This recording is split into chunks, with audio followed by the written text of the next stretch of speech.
Hello and welcome to the official podcast of Palate Exposure, featuring Ilona Thompson, a podcast for those seeking the ultimate in wine, food, and travel. Each week she interviews winemakers, chefs, celebrities, and a variety of guests that shape the way we enjoy life. Good morning, Ilona Thompson with Palate Exposure. I'm here at Three Sticks, Adobe. It's really quite a charming oasis in Sonoma. If you guys haven't checked it out, please change that because I think you will be enthralled.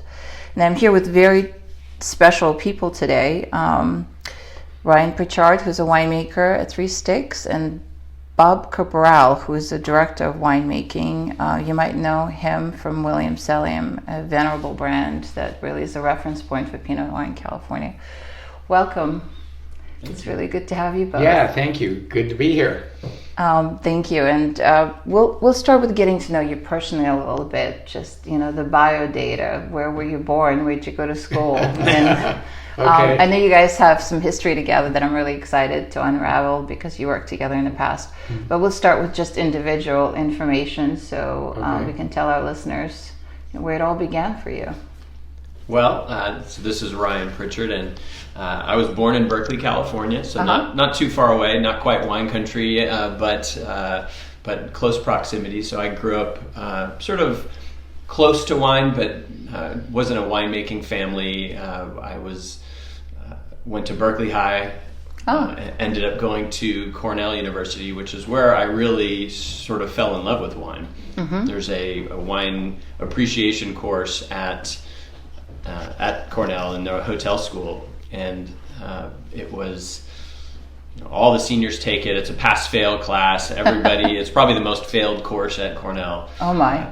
And it's wonderful. It's a wonderful sort of introduction into wine. We taste a different region every week and get to, we learn about it, taste through sort of inexpensive examples of that, all the way up through really expensive versions of that. So alumni have gifted wines from their cellars to this program, and we get to taste through those. So that was kind of my first aha moment, and I knew I really loved wine and wanted to learn more about it. So I came out of school. I was an engineer by trade and went and worked for a management consulting company and got to travel a lot and got to taste wines at events and things like that. And I just wanted to learn more and more about wine. So I started making it on the side. I took a wine certificate course at UC Davis while I was working in Colorado at the time,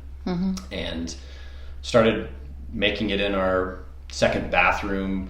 My wife would always, harvest time would come and she would know that we couldn't have guests overnight because we'd have fermenting grapes in the shower stall. So that was always fun. And eventually, while I was taking that class, I decided this is something that I spend all my free time doing.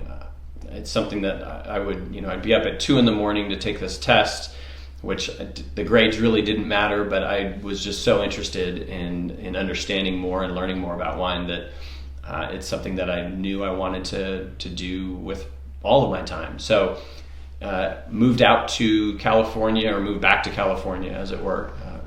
Started working with Bob at William Sellium as an intern, and that was such a great experience for me because it got me to really understand how my first real foray into full-time winemaking, and to learn it at such a precise and really the sort of the epitome of how you really should do it. I didn't have any bad examples in those first years, so that he can remember. That he can remember. But so that was the beginning, and then I worked at a couple of other great places along the way, and was at Copan Custom Crush. Learned with a bunch of other winemakers. We worked with 25 different winemakers, sort of a custom crush facility. So we were all sharing the same equipment, and we were providing the equipment and labor and whatnot. And so I really got a chance to work with a bunch of different people and see how it could be done differently as well. Then went on to Medlock Ames. Was there for a number of years, working with one vineyard, one site, and then had the opportunity to come back and work with Bob at Three Sticks. It was sort of a dream come true, get back into Pinot Noir and Chardonnay heavily, and here we are. How'd you get such a cool internship?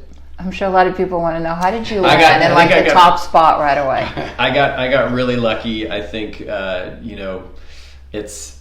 know now, when we look for interns, it's difficult. It's a challenge. It's a challenge to find people and to find good people. So, we always look for people who have passion for winemaking, have really good attitudes, and who can work hard. So, we'll pull people in from who have a history of working farming, or it's really an intern. We're trying to teach them how to do it the way we want them to do it. So you don't have to have years and years of experience to come in and be an intern. You can just jump in if you have a good work ethic and are willing to clean a lot and follow the precise directions. You can be successful. So. Well, you heard it here first, you guys. You have an opportunity to actually, if you're really passionate, like Ryan clearly was, you're a bit of an alchemist brewing in your bathtub, but right. You took it a whole lot further, and you, from what sounds like, had forsaken, a corporate career.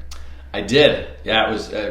Financially, it was a difficult decision. Yeah, I think sure. When I was still is. No, I remember talking with them when we first were on the phone doing the interview, and are you sure you know what you're doing? Are you sure this is? You're going down and working at that time. It was probably $12 an hour or something. And, it was a real sort of starting over, but I think that's really the best way. You have to do it that way to see all those pieces. You can't just jump in and start, thinking exactly what to do. You may think you do, but you get in and you learn a bunch of new things when you're doing it as a real profession and doing it in a very specific and sort of the highest end. So. Did you ever have a moment when you asked yourself, my God, what have I done? Oh yeah. Oh yeah. But I can honestly say that it's been the best decision I've made. There have been hardships and things that I've given up for sure, but I don't come to work ever feeling like it's work. That's a big statement.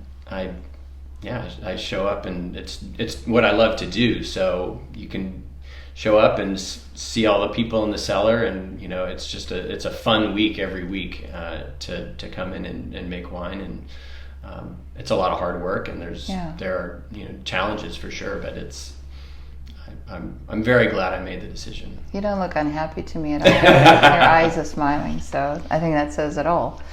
I think the one time a year you question it is bottling.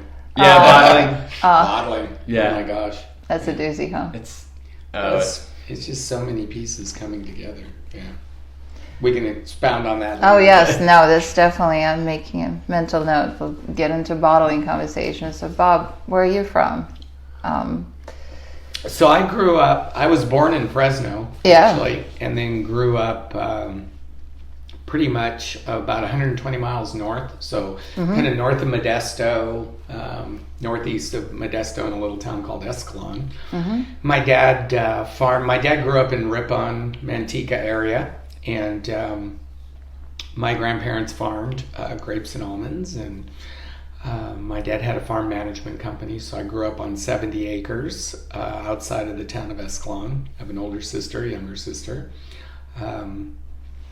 So, I did a lot of the agricultural things as a kid. I participated in 4-H and raised animals and future farmers, judged livestock, was on like a vine pruning team, those kinds of things that you just did that were just part of normal life around being in that agricultural setting. So when it was time to go to college, I at one point contemplated becoming a veterinarian, a large animal vet, and I worked for a vet one summer, and just various things. I decided that I didn't want to go to school for 8 more years, to get a doctorate in veterinary medicine, and at that point then said, well, maybe I'll try winemaking, because it was a heavy science-based kind of thing. And I'd applied to Cal Poly, San Luis Obispo, Fresno State, and UC Davis, and got accepted at all three schools, and chose between Fresno and Davis primarily because Cal Poly didn't have a winemaking school, which kind of bummed me out because Davis and Fresno were still in the Central Valley, and I kind of wanted to get out to the beach. Would have been nice. So I ended up, my dad was a graduate of, at the time it was called Fresno State College, and there was kind of an ongoing joke in our family that if we went to my dad's alma mater that he would pay for school. Well, anybody that knows what red wine grapes were selling for in the mid to late 70s, my folks didn't have any money to send me off to college, so I kind of relied on scholarships and student loans and things like that, but ended up at Fresno State ultimately to do my undergrad in fermentation science. I worked for wineries down there. I grew up with the Gallos and the Franzias and the Delicados out of Manteca, and ended up working at Bronco Wine Company during my undergrad as a field man. So I checked grapes primarily from Modesto to Hone or Bakersfield. And that was a great experience because I got to see a big, broad spectrum of grape growing and varietals, and it was really an ongoing educational process for me. After I finished my undergrad degree, I went to work for a large winery called Vidal. We made a lot of wine for other people. We also had stills, so we made brandy in high proof. We had evaporators. We made grape concentrate. So I worked at a facility where I became the assistant winemaker right out of school, with a capacity of about 13 million gallons. So it was a pretty large facility. And I worked there for 3 years, and decided that I needed to get out of the valley, and I had a lot of friends and classmates that were coming up to Napa and Sonoma. So this is about 1986, 1987. I'd been going to grad school studying biochemistry, and Vidal was paying for that. And so when I finished that coursework, I thought, okay, if I'm going to make the move, now's the time. So I moved up to Santa Rosa, or actually to Windsor, and became the assistant winemaker at Deloach Vineyards. And I did 6 vintages there. Went on to Cundy over in Sonoma Valley, and I became the custom crush winemaker there. So I had several clients that the Cundys, that I managed for the Cundys, consulting winemakers, Mary Edwards, Paul Hobbs, Steve McRosty, kind of my peer group. So I learned a lot during those couple of years at Cundy about, like Ryan said, seeing how things can be done differently. You can take a different path and still end up at the same spot. Then I was offered a consulting job up at Alderbrook in Healdsburg through a vineyard manager I'd worked with at Deloach. And when I approached the Cundys and said, could I do this kind of on the side, they really didn't want me to do that. They preferred that I just focused on their clients. So I went back to the guy and just said, I'm going to have to turn you down. And so then he offered me the winemaker job. Oh, wow. So that's kind of how that transpired. It was really kind of tough to leave the Cundys because I really enjoyed that family, and they were just wonderful, wonderful people to work for. So I worked at Alderbrook for 3 or 4 years, and then kind of got poached over to Hartford Court. I was making a lot of Zin, Pinot Noir, Chardonnay at Alderbrook. And I made the wines at Hartford Court for a couple of years when I was offered the position at Williams-Sonoma. So that was around 1997, 98. And then I did 16 more vintages at Williams-Sonoma. Williams-Sonoma was a great career. We built a brand up. I built a new facility. I purchased a couple of properties, so we actually owned some estate properties, planted them, made the first wines off of it. But we just continued to grow. And it was something that I didn't want to keep doing. It wasn't that I thought it was bad. It was just something personally I didn't want to do. And so it was time to make a change. So that's when I decided to leave Williams-Sonoma at the end of 2014. And I had kind of this employment contract up until then. And during that last year, it was announced, I think, in February or March of 2014 that I was going to leave Williams-Sonoma. And so it was very humbling that the phone started ringing. And one of the first calls, actually it was an email from Bill Price. Just wanted to know if I wanted to have dinner. So we had dinner at Zazu in Sebastopol, and just talked about, the projects he had going on. He owned these great vineyards. He owned Gaps Crown at the time. He had owned Durrell. He was looking to purchase some more sites, and we just kind of stayed in touch. And meanwhile, I talked to maybe a dozen other people after that about various projects, and finally settled on Three Sticks. When I heard that Ryan was coming, they were going to hire him as the assistant winemaker, and we wanted to take the project kind of from a little bit of a hobby, what it really was to start with, to a business. Could we get it to a viable business? And that's kind of where we're at now. We're just still kind of in a growth phase, and It's absolutely fascinating to hear you talk about going from large scale operations to like ultra premium boutique, especially at the time when you joined those companies. Was it a logical, in terms of the actual logistics of the job transition? What was it like? It's funny. Like Ryan said with an intern, we're going to show you how we want things done. So going from a large multi-million gallon facility down to 60-gallon barrels, for me, wasn't that big of a transition. The industry had a hard time with it. I did a lot of interviewing up in Napa and Sonoma, and they just didn't think I would be able to make that transition. One winemaker told me that I should just keep my job down in the valley and not worry about coming up here. That was in Napa. And I got another letter from a Napa family that I still have that said, this is a family operation. It will always be a family operation. You need never apply here again. And I thought, I'm just looking for a harvest job kind of thing. But that was a little bit of the response I got. And in the mid-'80s, which was kind of strange, I thought. So when I finally did actually get some offers, I was offered a job over at Flora Springs with James Hall was the assistant winemaker at the time, and actually Donald Patz was one of their sales managers. And I turned that down because it was just a harvest job, and Deloach was actually offering a full-time job at that time. So it's disheartening to hear of the pessimism in Napa. Well, and Sonoma too. There were a couple places in Sonoma that told me that we do things very on a much smaller scale. And I think that winemaking or any job has a lot to do with the individual. Again, do they have the passion for it? Do they want to learn what needs to be done and how it is preferred done? And I just took that approach, and there were times that I was like, oh man, what have I gotten myself into?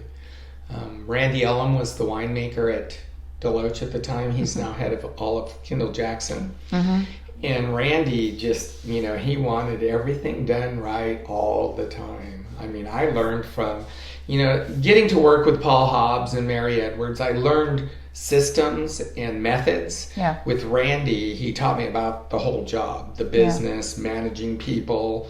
He told me many years ago when I first started, set a bar and then you develop people up to that bar, but never lower your bar. Whether you're making, back then we were making like a $7 bottle of white Zin. We used to sell like 30 or 40,000 cases of white Zin when I was there, and maybe 50 or 60,000 cases of Chardonnay, at $12 a bottle. So Randy's whole thought was, you always help people come up to your standard. Yeah. And some people aren't going to be able to do it. It's not a right or wrong thing. You just have to find people that are willing to put in the time and the effort. Sage advice, and clearly it requires leadership qualities. I mean, I think most folks think of winemaking as a craft that mostly happens in the vineyard and the cellar, not the people business part of it, and not the business part. But you clearly have stepped into those shoes very early in your career. Yeah, I think I think life is a little bit about the people business. I mean, in everything we do, you have to.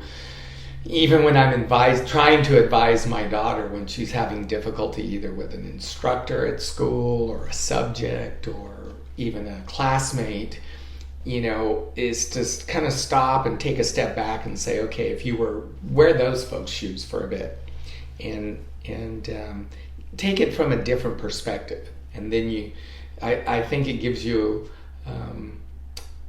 more perspective and helps you to make better decisions on how you react to those people. Yeah. So, I learned early on that you needed to have really good people surrounding you.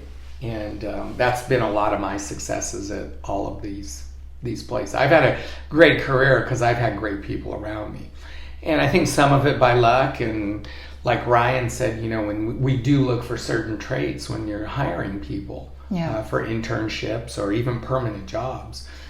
I can teach you how to clean barrels, and I can teach you how to rack a tank and, load a press, run fruit through a de-stimmer. But I can't make people happy. Yeah. They either have that demeanor. I can't make them want to learn. Yeah. I like inquisitive people, happy people.